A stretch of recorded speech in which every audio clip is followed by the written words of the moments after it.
This year's Black Ink Book Festival is about to get underway. Joining us is author Samuel Bellamy, who is here to share more.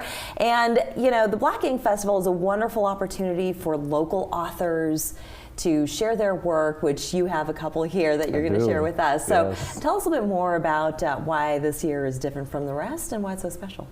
I think this year is, first of all, thank you for having me on.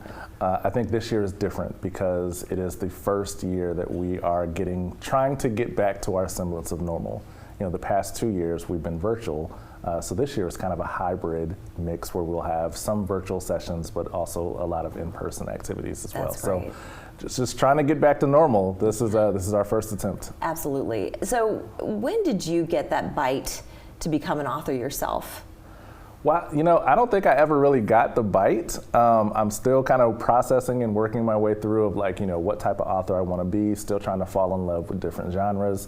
But I'll say I fell in love with reading at a very young age. You know, the Boxcar Children, the Hardy Boy mysteries, you know, all of those really kind of sparked that creativity.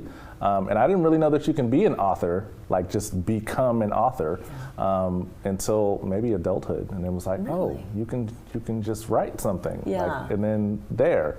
So it's really a late blooming passion for me, but I am enjoying the process, and you know, I hope to continue. Yeah, and I love the two books that you brought here. So Hidden Gems, this is a children's book, and Just Meme, Myself, and I, a very clever title there. Thank so let's you. start with Hidden Gems. This was your first book published? Absolutely. So this was in 2017, and it's an activity book that my family and I created really as a way to pass down life lessons that we try to instill in our children. Hopefully, they'll pass it on to their children. And I thought to myself, what better way to do that than in a book? They'll always be able to find it. It's always something that they can go back to. And it's a great conversation piece. And, you know, it has all of them on the cover.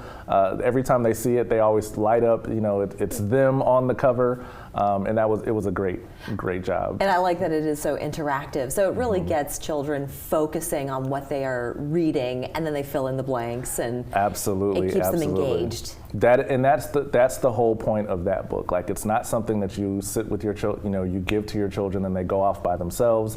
It's really something designed to do with the family as you talk about it, as you engage with the pictures and the lessons that it's trying to teach.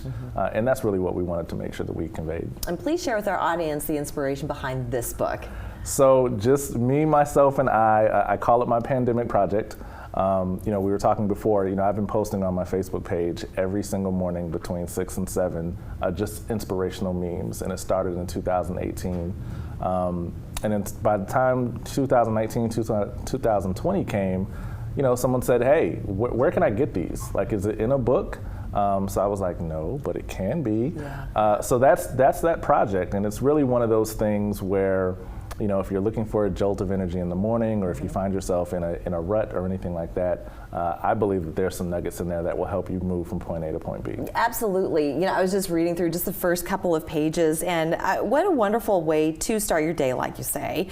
There's this one: you were created to make somebody else's life better. What a wonderful message. Absolutely. But the thing is it's great that you put it in the pages of a book, because once it's on Facebook, you see it for the day, and then it gets lost in every other post that shows up on your feed. So here you get to reflect on it, you get to go back to it, meditate on it.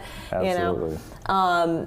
And this is not the only work that you do. You're heavily embedded in the community. So tell us a bit more about the community work that you do. Yeah, absolutely. So I'm heavily involved in the mentoring space, but my 9 to 5, as I say, I'm a program officer with the Coastal Community Foundation. So, you know, we use endowed funds to help kind of lift the nonprofit work of the community. Really trying to help the community be the best version of itself through philanthropic dollars. Yeah.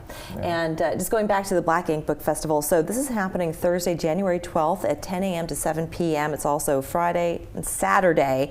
There is virtual access, like you said. There's also in person, and it's free to attend? Free to attend if you just want to be a participant.